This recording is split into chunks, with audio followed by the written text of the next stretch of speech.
अगर आप भी चाहते हैं कि आरसीएम म्यूजिक के वीडियो सबसे पहले आप तक पहुंचे, तो लाल बटन को दबा के चैनल को सब्सक्राइब जरूर करें और साथ में बेल आइकन को दबाना ना भूलें।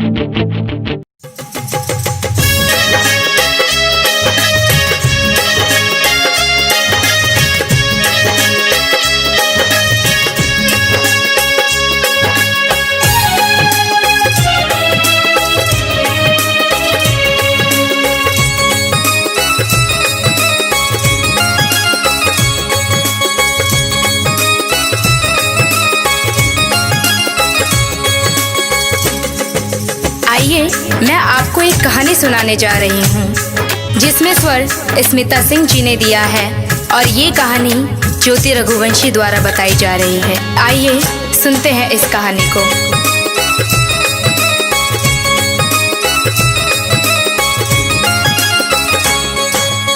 एक चिड़िया थी जो रोज दाना चुगने के लिए अपने बच्चों को घोंसले में छोड़कर दूर जंगलों के पार बस्तियों में जाया करती थी। एक दिन किसी घोड़े पर उसने चने का दाना पाया। वह उसे लेकर चक्की में दरने के लिए गई। दाल दरते दरते एक दाल खूंटे में फंसी रह गई। एक ही दाल बाहर निकली। चिड़िया ने उसे निकालने की अपनी ओर से बहुत कोशिश की, लेकिन वह सफल नहीं हो सकी। चिड़िया बढ़ई के पास गई और उससे खूंटे में फंसी दाल बाहर निकालने को कहा। बढ़ई कुछ और काम कर रहा था, इसीलिए उसने ध्यान नहीं दिया। चिड़िया ने उससे बहुत मिन्नत की और उससे कहा, बढ़ही बढ़ही खूंटा चीरा, खूंटा में मोर दाल बा, का खाऊं का पीऊं, काले के परदेस जाऊं। बढ़ई ने उसकी एक ना सुनी और उसे दुत्कार कर भगा दिया। फिर वह राजा के पास गई। चिड़िया ने राजा से गुहार लगाई, राजा ऐसे बढ़ई को दंड दो जो मुझ जरूरतमंद की बात नहीं सुनता। राजा राजा बढ़ही डंडो, बढ़ही न खूंटा चीरे, खूंटा में मोर दाल बा, का खाऊं का पीऊं, काले के परदेस जाऊं। राजा के पास कहाँ इतनी फुर्सत थी कि नन्ही चिड़िया की बात सब काम छोड़कर सुनता। जब उसने भी विनती पर कोई ध्यान नहीं दिया तो वह रानी के पास गई और रानी से बोली, हे रानी, तुम अन्याय राजा का साथ छोड़ दो। रानी रानी राजा ते जो, राजा ना बढ़ही डंडे, बढ़ही ना खूंटा चीरे, खूंटा में मोर दाल बा, का खाऊं का पीऊं, काले के परदेस जाऊं। रानी भला अपने राजा को क्यों छोड़ने लगी? रानी ने रोती बिलखती चिड़िया की एक ना सुनी और उसकी बात मानने से इनकार कर दिया। फिर गौरैया उड़ी और सांप के बिल के पास जाकर रोने लगी। बिल से निकले सांप से अपनी विनती दोहराई, सरप सरप रानी डसो, रानी ना राजा छोड़े, राजा ना बढ़ही डंडे, बढ़ही ना खूंटा चीरे, खूंटा में मोर दाल बा, का खाऊं का पीऊं, काले के परदेस जाऊं।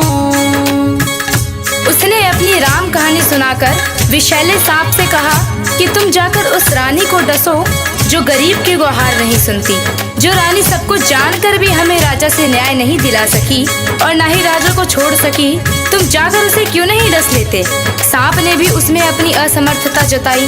तब भागी भागी गौरैया जंगल में जा पहुंची और उसने बांस से विनती की, तुम लाठी बनकर सांप को मारो। लाठी लाठी विषधर पीटो, विषधर ना रानी डसे, रानी ना राजा तेजे, राजा ना बढ़ही डंडे, बढ़ही ना खूंटा चीरे, खूंटा में मोर दाल बा, का खाऊं का पीऊं, काले के परदेस जाऊं।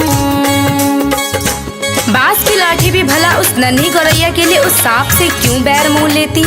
उसने भी इनकार किया तो गौरैया गुस्से से भर उठी और उड़कर भर भूजे के यहाँ भभक रही आग के पास जा पहुंची और उसे ललकारा, हे आग, तुम सारे जंगल को जलाकर राख कर दो। जिसमें वह बांस की पेड़ है जिसकी लाठी गरीब और बेसहारा के लिए नहीं उठती, कोई मुझे मेरा हक नहीं दिलाता। आग ने जब सारी बात विस्तार से जाननी चाहिए तो गौरैया ने अपनी राम कहानी उसके आगे भी सुना दी।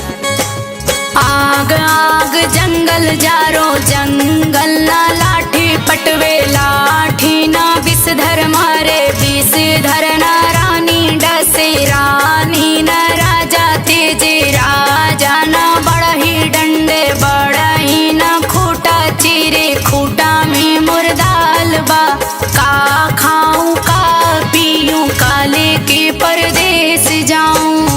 फिर आग ने इतनी छोटी सी बात के लिए गौरैया की बात मानकर बुरे जंगल को जलाना ठीक नहीं समझा और जंगल को जलाने से इनकार कर दिया। तो गौरैया बहुत दुखी हुई, लेकिन निराश नहीं। वह सागर के पास पहुंची और उसे अपनी पूरी बात सुनाकर आरजू की। सागर सागर आग बुझाओ आग ना जंगल जा रे जंगल ना लाठी पटवे लाठी ना विषधर मारे विषधर ना रानी डसे रानी ना राजा तेज राजा ना बड़ही डंडे बड़ही ना खूटा चीर खूटा में मुर्दाल बा का खाऊं का पीऊं काले के परदेस जाऊं। विशाल सागर भला गौरैया की इस गुहार को क्यों सुनता। वह अपनी मस्ती में हंसता हुआ गुजरता रहा और गौरैया उसके किनारे अपना सिर ढूंढती रही। सुबह से शाम होने को आई। गौरैया को जब यहाँ भी न्याय नहीं मिला तो वह हाथी के पास पहुँची। हाथी के पास उसने अभिनय की कि तुम चलकर मुझे न्याय दिलवाओ। उस समुद्र को सोख लो जो मुझ दुखियारी की हंसी उड़ाता है, बलवान होते हुए भी अन्याय के विरुद्ध खड़ा नहीं होता। जानते हो हमारे साथ क्या गुजरी है। और वह गा गा कर पूरी व्यथा कथा हाथी को सुनाने लगी। हाथी हाथी सागर सोखो सागर ना आग बुझावे आग ना जंगल जा रे जंगल ना लाठी पटवे लाठी ना विषधर मारे विषधर ना रानी डसे रानी ना राजा तेजे राजा ना बड़ही डंडे बड़ही ना खूटा चीर खूटा में मुर्दाल बा का खाऊं का पीऊं काले के परदेस जाऊं। हाथी भी गौरैया की बात सुनकर टस से मस नहीं हुआ।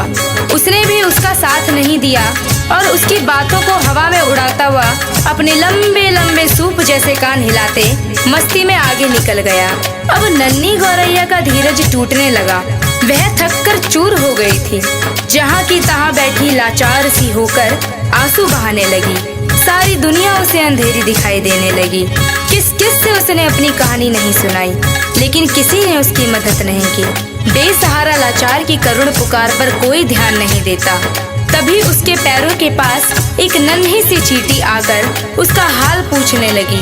उसने देखा नन्ही नन्ही चींटियों की एक लंबी कतार एक के पीछे एक बहुत ही अनुशासित ढंग से चली आ रही है। उसने ध्यान से देखा उनका अद्भुत संगठन और अथक परिश्रम। वे बड़ी फुर्ती तत्परता और सुनियोजित ढंग से अपना काम मिलजुल कर किए जा रही थी। चींटियों ने आकर उसे घेर लिया और गौरैया से पूरा वृत्तांत सुना।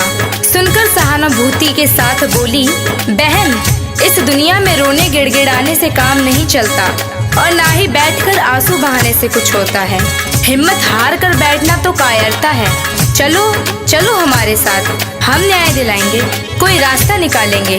चलते चलते चिड़िया यह सोचती रही कि भला ये नन्ही नन्ही चींटियां मेरी क्या मदद करेंगी, जबकि बड़ों बड़ों ने मुझसे मुंह मोड़ लिया और मेरे किसी काम ना आए। खैर चलो देखते हैं, कोई तो मेरी मदद के लिए आगे आया है। चींटी बहना हमारा साथ देने चली है तो उसकी फौज भी तो है उसके पीछे। फिर घबराना क्या, देखते हैं क्या होता है। गौरैया सोचती चली जा रही थी। तभी चींटियों ने उससे कहा कि तुम किसी पास के डाल पर थोड़ी देर बैठ जाओ और देखो मैं क्या करती हूँ। कैसे पहाड़ जैसा हाथी मेरे इशारे पर नाचने लगता है और तुम्हारे काम के लिए दौड़ा दौड़ा समुद्र के पास जाता है। हिम्मत हारने से कुछ नहीं होता, मिलजुल कर जुगत लगाने से ही समस्याओं के समाधान का रास्ता निकलता है। गौरैया फिर से पास के पेड़ के डाल पर जा बैठी और चकित होकर चींटियों की असंभव सी लगने वाली बातों को कारगरों से अपनी आंखों के सामने देखती रही। चींटी धीरे धीरे हाथी के पैर से सरककर उसके कान तक जा पहुंची।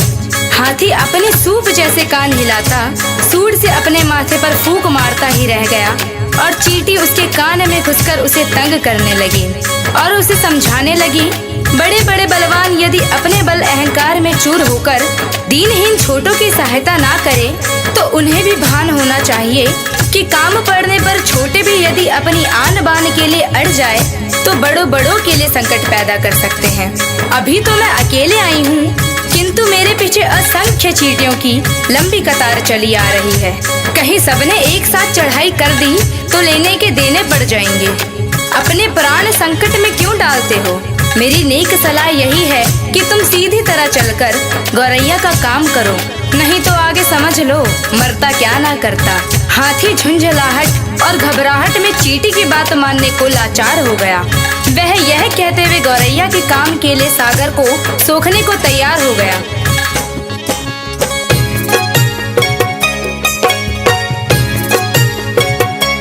मोहे काटो तो मत कोई, हम सागर सोखब लोई। चींटी ने हाथी का पिंड छोड़ दिया और गौरैया उसे धन्यवाद देते हुए हाथी के पीछे पीछे उड़ती वापस सागर की ओर लौटी। हाथी जैसे ही सागर के पास उसे सोखने के इरादे से पहुंचा, सागर हाथ जोड़कर बोला, मोहे सोखो खो मत कोई, हम आग बुझाई बलोई। सागर जब अपने तटों की सीमा छोड़कर आग बुझाने के लिए उमड़ा, आग ने थर थर कांपते हुए गौरैया का काम करने का वचन दिया और कहा, मोहे बुझाओ बुझाओ मत कोई, हम जंगल जारब लोई। आग जंगल को जलाने के लिए बढ़ी, गौरैया भी साथ में चली आ रही थी। यह जानकर जंगल ने भी वादा किया, मैं लाठी को सांप मारने के लिए तुरंत भेजता हूँ, लेकिन मुझे जलाकर राख मत करो। मोहे जारो वारो मत कोई, हम सारा मारब लोई। सांप की क्या मजाल जो जंगल की बसवारियों में अनगिनत लाठियों की मार से भयभीत ना हो।